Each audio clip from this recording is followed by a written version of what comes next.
We are Red Overdrive and you're watching Reaper Rocker. Diba? And yun nga, if you have talent kasi, ang motto namin kasi, if you have talent, share mo. Diba? You just have to share your talent na binigay sa'yo ni Lord. So, kung bigay sa'yo ni Lord yan eh. Kung baga pag gano'n, ano ginawa mo sa binigay ko sa'yo yung talent? So, every time we perform it to the Lord. And then,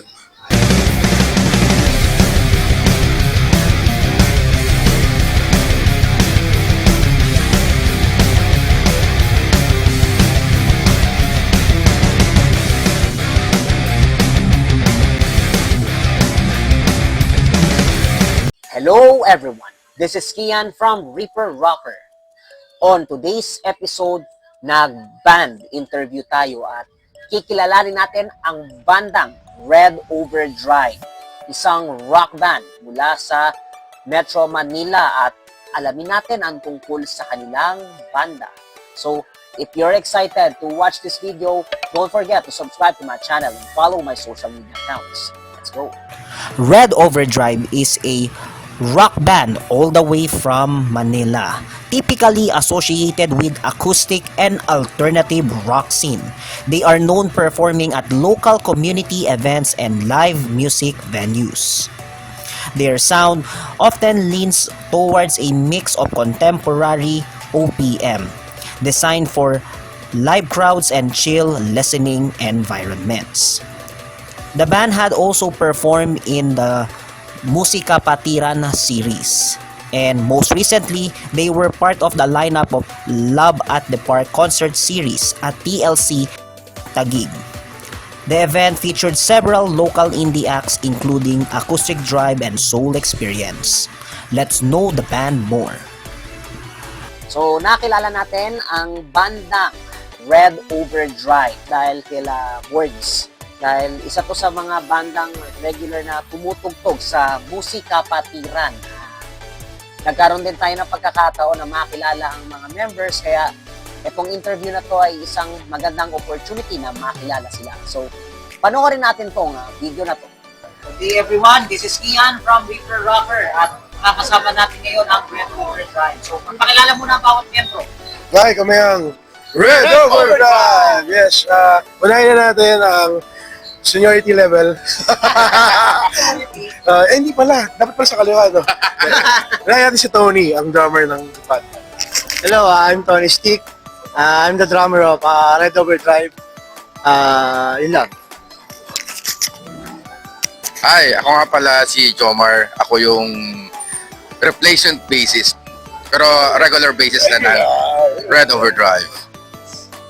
Hi, my name is Nino and ako yung vocalist, acoustic player, guitar, and tagasulat ng kanta ng Red Overdrive.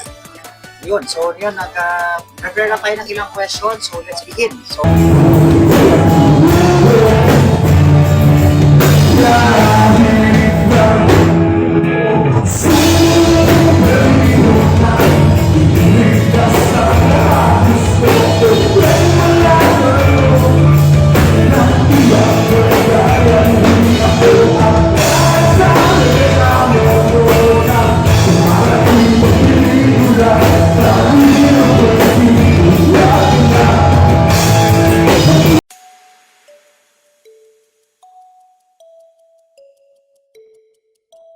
Sagot ikaw. Sige na, dalawa tayo. Sige, go Sige. muna. Okay, so ano po ang Red Overdrive nang nagkakilala kami ni Tony sa isang project band sa Facebook.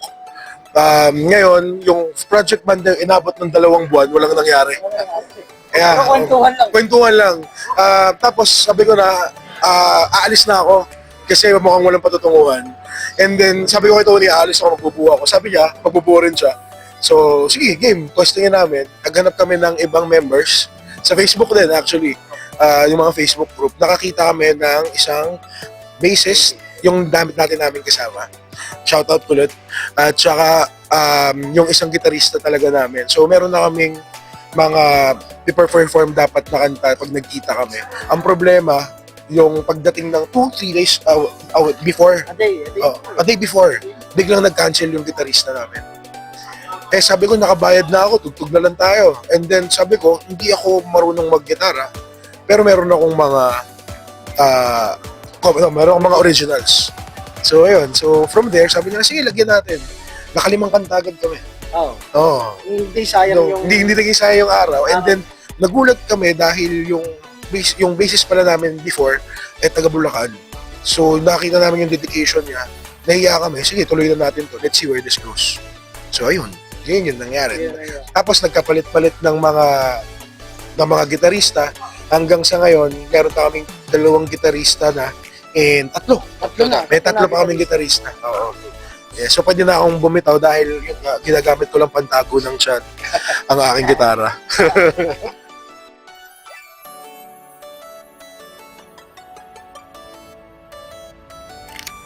Actually, una, Red pa lang yung pangalan ng banda. Nakuha ko yun dahil sinabi ko nga doon sa group is, red is a dominant color. So, kahit saan ka lumingon, kahit saan ka tumingin, may color na red. Pero actually, yung red na yun, hindi talaga kulay yun eh.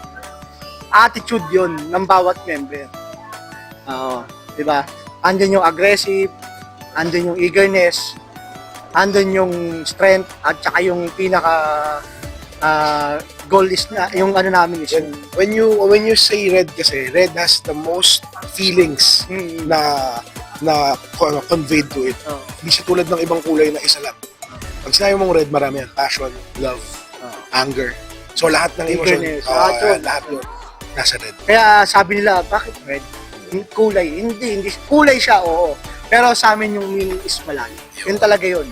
Yung pangalan. So, and then, nung nagkapalit-palit na ng member, so kasi ang original na kami dalawa na lang yung original. So, sabi ninyo, ba't hindi natin lagyan ng cover? Oo, kasi mahirap siyang hanapin sa ako kasi yung tagagawa ng sa social media. So pag nag-message kayo, okay, nakakausap ko madalas. Mahirap siyang hanapin. Kaya so nung una, akala ko pag nilagyan mo ng umlaw, kaya yun din yung ibig sabihin kung ba't may yung dot sa i. Hindi na namin Oo. alis yun. Akala namin, pagka ganun, makikita mo pa rin sa algorithm. Pero mahirap pa din. So, ginawa namin, sige, lagawin natin overdrive para feelings times 2, times 3. Parang naka-NAS, diba? Parang gano'n. Naka-turbo. Oo, naka-turbo. Kaya, tapos, and lo and behold, pag-check namin ngayon sa mga, Facebook actually, pang-5 kami sa chat. Doon sa drop-down box ng search box. So, okay na. That's good for us.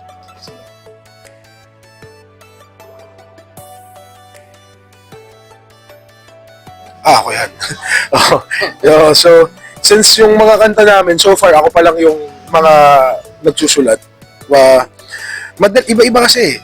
More on kung ano yung feelings ng... Gusto ko kasi pag nagsusulat, ano yung mga nararamdaman ng ibang tao. Since madaldal akong tao, mahilig akong makapagkwentuhan. So, kung ano yung feelings na kino-convey ng mga... yung gusto ko, parang everyday experience. Kaya nga red din di ba? So, red siya. Pero before pa nung red, nandun na yung kanta eh. So, kung ano yung mga experiences ng iba, katulad nung, sinasabi nila, experience ko daw yun. Tulad nung attention, yung mga ganyan. Di ba? Yung mga malabo, attention, hindi ko experience yun. Lang ako, observant lang. Ayan. Observant. Yan. Experience mo yun, ha? So, pag naggumawa ng spiel, base yun sa mga napapanood ko lang, base sa survey. Ayan. Sabi ng SWS. Yung safe place, di ba? Mga safe place, yung mga babaeng, mga tao na kailangan nating mahalin na nasaktan. Wala experience yan. Tapos, kung sumong ka, yung shot. Yeah. Palagay shot out mo eh. Uy, maraming salamat. Shoutout sa mga sa mga Sa mga nakikinig. nakikinig na mga beer, Oo. Baka naman. Baka Pwede nyo naman. akong gamitin yun. Pwede nyo gamitin yung namin. Shot alak ko. Tawagan nyo lang yun. Tsaka shoutout sa mga prods dyan. Katulad nila Edjob, nila Fat Cat. Bad ka. Ayan. Sila BBC. BBC. Ayan. Nice yan. Sila yung tsaka yung yung music kapatiran. Oo naman, sorry naman, boys. Siyempre. Sorry naman, boys. Actually, doon Kami nagsimula. Doon nagsimula ang Red. Yun pala, nung nagsimula ang Red, first time namin tumugtog, December 21. 21. Tapos noong December 27, nag-prod na kami. Prod kami. Yung kinaboard. At mixing araw yun. Oo. So, yun yung unang namin. Tapos kasama niya na si Eric, yung dati namin Dati gitarista. namin ginapista. Kasi sobrang bilis. Kaya, wow. Kiss pala. Oo. Kuya, nabuo kayo ng bata tapos biglang sabi ito. Oh, One week. Product. One week usapan, after nung week na yun, kumuha na siya ng si Tony ng nakausap namin. Kaya sobrang laking pasalamat namin kay Kuya Ama. Tiwala Seven. naman ako. Tiwala naman ako sa mga grupo ko. Then yun nga kay Kuya Aba, siya yung unang bar na Natutugtugan namin. natugtugan ng Red. Right, Kuya Aba. Shout out Kuya Aba. Pupunta kami yan. Sa mga bars na tinutugtugan namin, we love you. Kaya sobrang kapaan kami. Just like nung nangyari sa amin, nung kasama namin di ba nag-Clifton kami? Sir Cliff, kila Dennis, hello dyan. Siya, at saka yung si Ron, yung gitarista namin, doon lang kami nagtugtog. Doon lang kami nag-meet. Saan lahat? Facebook lahat. Tapos pasa lang, ganito yung tempo natin, ganyan yung kanta, lagyan nyo. Kaya sobrang kapaan. And honestly, maraming salamat. Magaling sila. Magalingin ako na. At unang plot ko kayo, kompleto kayo sa sa Janelo Bay. Oo. Ay, hindi. Wala pa kaming sax noon. I think namanood mo kami sa Gig Lab. Ay, sa Gig House. Gig House. Nag-gig, oo. Kasi, hindi pa. Doon kami merong sax. Sa ano? Ano? Oh, sa ano to? Unknown 13, no? Ang pinaka-kompleto ata natin yung Diva Cafe. Viva Cafe. Not Viva Cafe, wala tayong gitara nun eh. Wala tayong Oh, gitarista. diba? Dito pa kami nagtalo. Oo. Oh, wala. Sax lang. Sax, keys, and bass, saka siya. Yun, meron din kaming keys dati. Yun nga, meron siyang sakit eh. So, actually, yung sakit niya, heart condition. So, medyo umano muna siya. Lumaylo muna siya sa band. So, pagaling ka dyan, idol. Pagaling ka dyan. Shoutout sa'yo. Nandito pa naman ang Red. Dito pa rin. Oo naman. Wala namang kami actually sa grupo is wala namang Wala mas tinapay. wala masamang tinapay sa amin eh. Ang sabi nga namin, ang motto namin sa banda, enjoy. Enjoy lang. Yan, enjoy lang. Enjoy sa music. Pag hindi ka na masaya, tigil mo na. Malis ka na. Happiness always na. Yes. Find your safe place. Sakto sa kanila.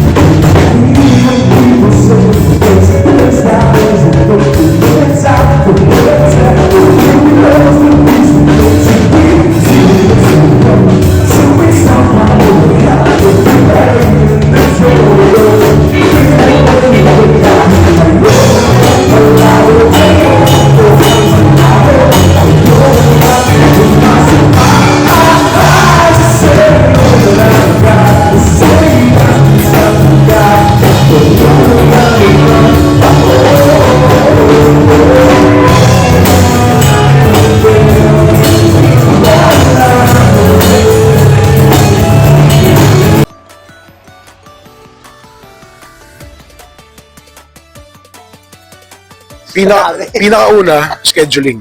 Schedule. Scheduling kasi everyone has their own day job. So medyo mahirap and then mostly weekends lang. Tapos yung iba Friday pwede, Saturday pwede, yung iba hindi. So ang hirap i-juggle. Nakakaya din tumanggi sa mga ibang prods actually. And yun nga and then recently nagkaroon kami ng struggles with different guitarists. Tsaka yung nawalan din kami ng basis, ang nangyari, naging kaming dalawa na lang. So, dumating si Jomar, buti na lang, maraming salamat. And then, yun, nagkaroon din ng konting problem dun sa ibang members. Pero okay na naman siya. Ayos na. Yun lang. Other than that, magmula nung dumating yung mga bago namin members, lagi lang kami naangit eh. Parang it's always a high, ito yung tumutugtog. We always look forward to playing. Kasi we want to convey yung happy feelings, yung passion pag nagpe-play to the audience pag nagpe-play Magaling ka talaga. na eh. Huwag ka nang Huwag ka nang mamahal ng kaba. Oo, pangit eh. Pag nasa stage ka, gawin mo yung gusto mo. Diba? Sila naman yun eh. Basta enjoy mo lang. Diba? So yun, enjoy mo lang.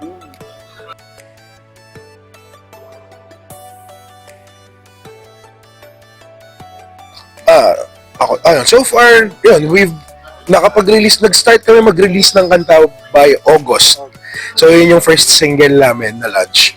Tapos every month after that, hanggang December, nag-release kami. So one release every month in 5 months. So, So, nakalima. tapos yun nga, to think na wala kaming backer, na kami lang talaga. So, big achievement, napakalaking karangalan na, and I always thank God na binigay sa amin yung chance na yung gawin yung gano'n, di ba? Kasi ilang lang ba yung taong makakapagsabi na nakapag-release sila ng kanta, di ba? And yun nga, if you have talent kasi, ang akin kasi, ang motto namin kasi, if you have talent, share mo. Di ba? You just have to share your talent na binigay sa'yo ni Lord. Huwag bitago. So, kung bigay sa'yo ni Lord yan eh. Kung baga pag ano ginawa mo sa binigay ko sa'yo yung talent? So, every time we perform it to the Lord. And then, Man, diba? Totoo naman eh. Kaya, that's why when you see us perform, we always perform by the heart.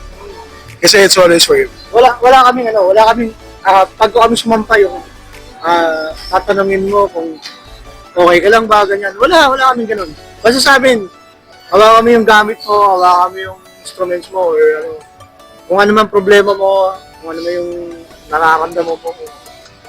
Sobrang, and yun, sobrang achievement yung ano. Wag mong ilagay sa stage. dali. Iba yun eh. Iba yun. Other people na sabihin nila achievement is yung makakuha ng awards, mga ganun, di ba?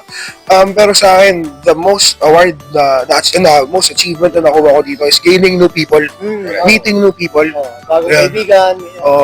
And then the community sa indie scene, lalo na dito sa metro, sa ibang parts ng Philippines. Pero it's really flourishing, iba-ibang genre yung tumutunog. And sobrang saya dahil every time na pagbaba mo ng stage, kausapin ka nung kapwa mo musikero. Kasi before naririnig ko, medyo toxic eh. Pero nung dumating ako sa indie scene, no. Yeah. Parang family. Pagdating mo, bro, kaya. Especially yung mga bata na tumutugtog. Alam Sarap mo, eh. parang napakasarap isipin na yung mga kasabay namin is mga bata. Kami hanggang medyo Sila, sa edad na. medyo ano pa rin, pero dito pa rin, di ba? Parang nakakaano pa rin, nakakabata. It's a gift. Tawag na kami kanina, dati mga gano'n. Siyempre, parang, okay, hindi naman namin pwede sabihin na ano kami, dahil tito na mga tito na Ano yan eh, it's a gift to be performing in front. Yun lang, it's a Kaya nga gift. sabi namin eh. Kung ano mo yung gusto mong gawin. Maraming taong gustong tumugtog, gustong gawin yung ginagawa natin, but doesn't have the time, doesn't have the capacity to do it, di ba? Pero tayo, we're able, so kaya, ito, binibigyan na namin. So, yan yung achievement ng Red, so far. Yeah, marami pa. And alam ko, if God's permit, and siguro naman, through hard works, mas marami pa kami achievements na mararating. And sabi nga lang is, be humble lang. Kasi sa mga achievements na yan, kailangan lang talagang, you always have to be down to earth. At the end of the day, Kala mo nga, hindi kami banda kanina. Kala mo mag-iinom. ambay lang ako kanina. Pero yun, again, at the end of the day, the biggest achievement is performing for God, performing for the people, and meeting a lot of people. That's it.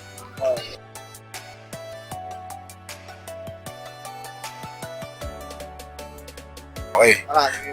Ang plan kasi, so far, na-check na namin yung mga short-term goals eh.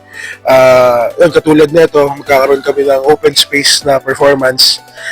And then, 3 hours lang, no?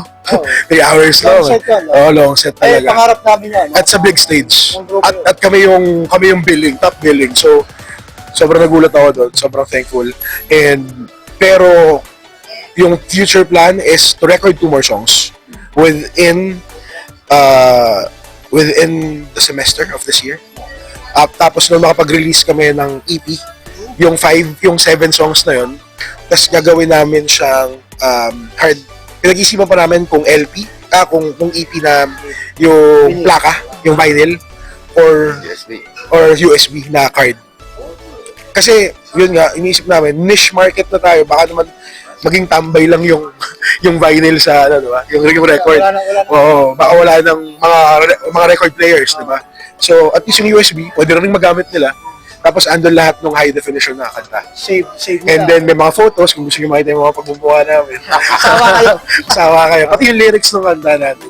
Ayun, tsaka yung ano natin, yung goal pa rin namin, hindi lang this year or ano. Yeah. Ang goal namin talaga is makilala ang grupo. Hindi naman sabi na, sumikat tayo, siyempre. Pero ang unang-una is yung makilala yung mga kanta namin. Pero if you ask me personally, personal goal, kung ba't ko sinimulan, dati kasi pinag-isipan ko to, pag tanong ako. Gusto ko maparody ni Bitoy, so, idol. Shout out. Pag naparody ka ni Bitoy, diba, sa music scene.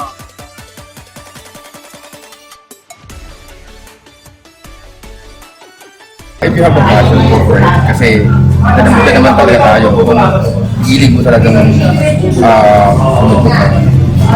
Kwento, kanta, kahit ano pa, basta, kung ano hilig mo, go for it. Kasi, yun lang naman yun eh. Kasi we only live once eh. Kailangan natin maging, ano lang, lahat ng gusto natin gawin, basta tama, basta huwag tayong tatabak na iba. Go for it. And this is from that, sabi nga masarap yung mayroon kang na-achieve sa buhay. Kasi ito nga it's, sa akin dream ko sa akin na at least lang I have recorded at least yung songs na hindi ko naman nakakala because I was biglaan sabi ko na jujuin lang ako sa kanila dahil gusto ko lang magkaroon ng parang alam mo yung kasi they stress reliever kasi yun ang trabaho ko is sa corporate world, so just wanna go ahead and have fun. Yun na sabi ko sa mga bata dyan, go ahead, have fun, continue mag-fun and yun lang yung sa akin. And besides from that, huwag nyo kakalimutan na kailangan nyo pa rin umapak parati sa baba. Huwag kayo, sabi nga ni Tony, huwag magpapataas. Kahit nandun ako sa taas, Be humble. Saka sumunod kayo sa parents niyo. Kasi yun ang unang-unang magiging family, yung parents. Kahit ayaw nila sa inyo. Ayaw nila sa inyo, pero Deep inside. proud sa inyo ang parents. that's correct. Magugulat ka na. Ano ako dyan, tasaksi ako sa ganyan. Oo, tsaka yung sinasabing ano mapapalayo sa banda, ang sagot nilang meron. Tapos, wala nang argue, meron. Tama. Well, sa akin,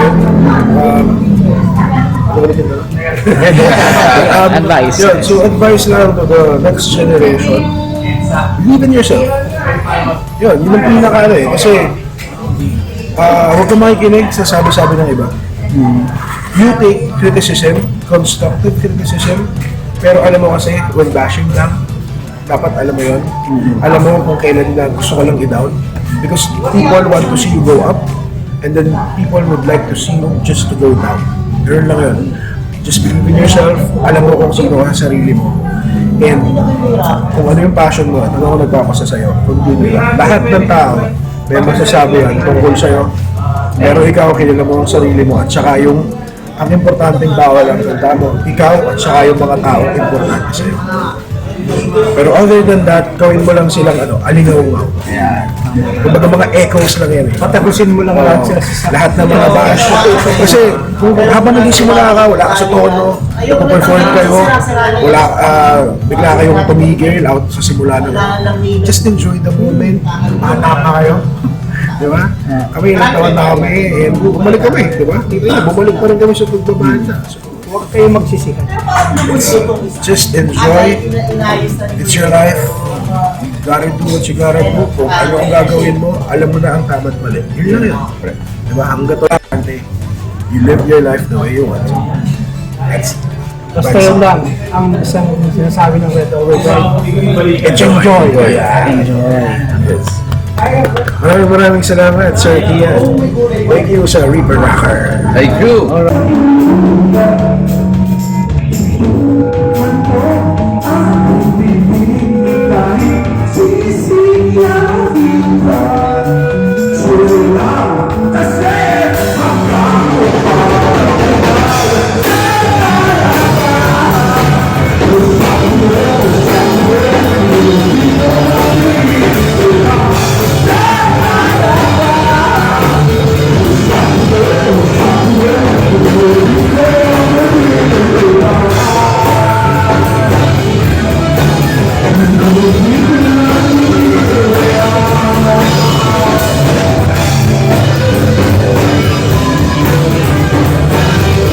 So, thank you so much, Red Overdrive. At bago tayo mag-end, baka may mga gusto ko yung i-shoutout pala.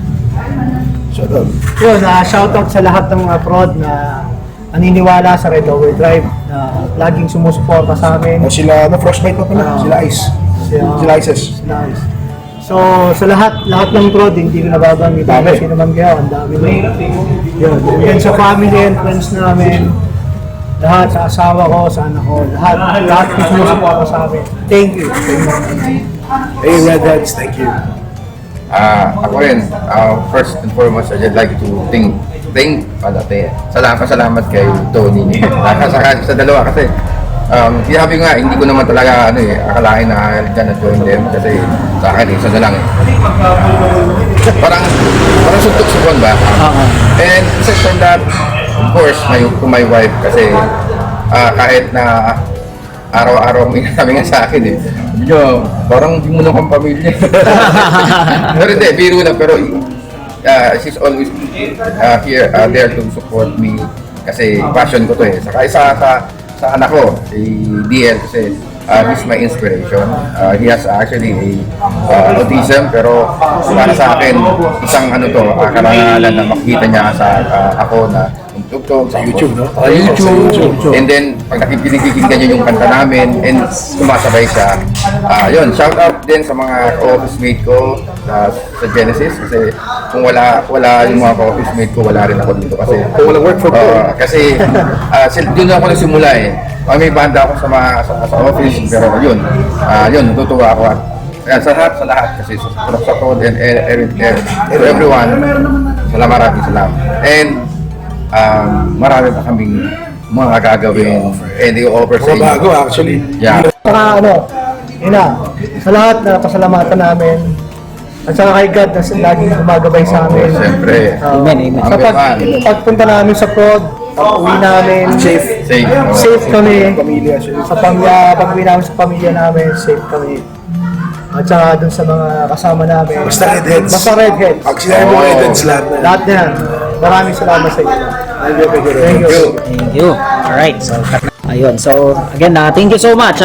Red Overdrive sa isang makabuluhang interview ngayong araw na to. Talagang marami ako natutunan, especially sa mga words of wisdom ninyo, no? And hopefully, no, sa lahat mga nanonood, maging gabay ito at aral sa atin sa mga laban natin sa buhay. So, thank you so much. Thank you.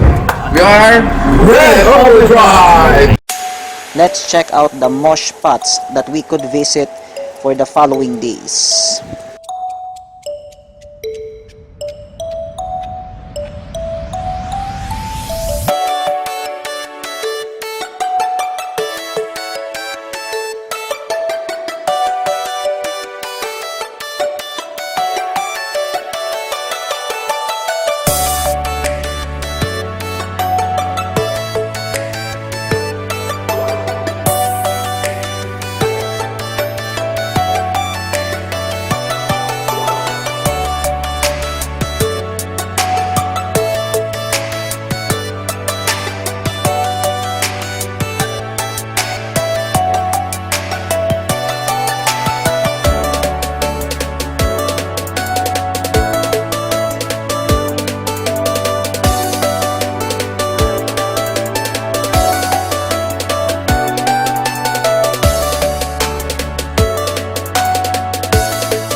Ito, isa dun sa maipapayo ko sa mga balak talaga magtayo ng banda. Actually, kahit naman yung may mga banda ngayon, ayan, kahit Sigit, sabi nga kanina, no, ang hirap talagang makahanap minsan ng yung kahit sa schedule. So, kumbaga, as much as possible, nagkakaunawaan lahat ng band members, open sa isa't isa kung sakali may problema, kahit sa pagtugtugan, no, magkakaroon ng gig, no. Yung huwag mahiya na hindi ako pwede sa ganito kasi may appointment ako, no. Siguro magsabi lang talaga, open sa isa't isa. Kasi maganda magtugtugan Reaper Rocker pag walang drama. Ayan, kahit si Jed, narinig ko yung sinasabi ni Jed kanina, ayan. As much as possible, ang tatanda na natin, Uubusin pa ba natin yung ating oras, no? Awayan. Mas Alright, so that was all for the video for today, and let me know in the comment sections anong masasabi nyo sa Red Overdrive. Feel free to comment down below, and if you like this video, don't forget to send a thumbs and consider subscribing. Magkita-kita tayo sa susunod na episode. This is Kian signing off. Rock on,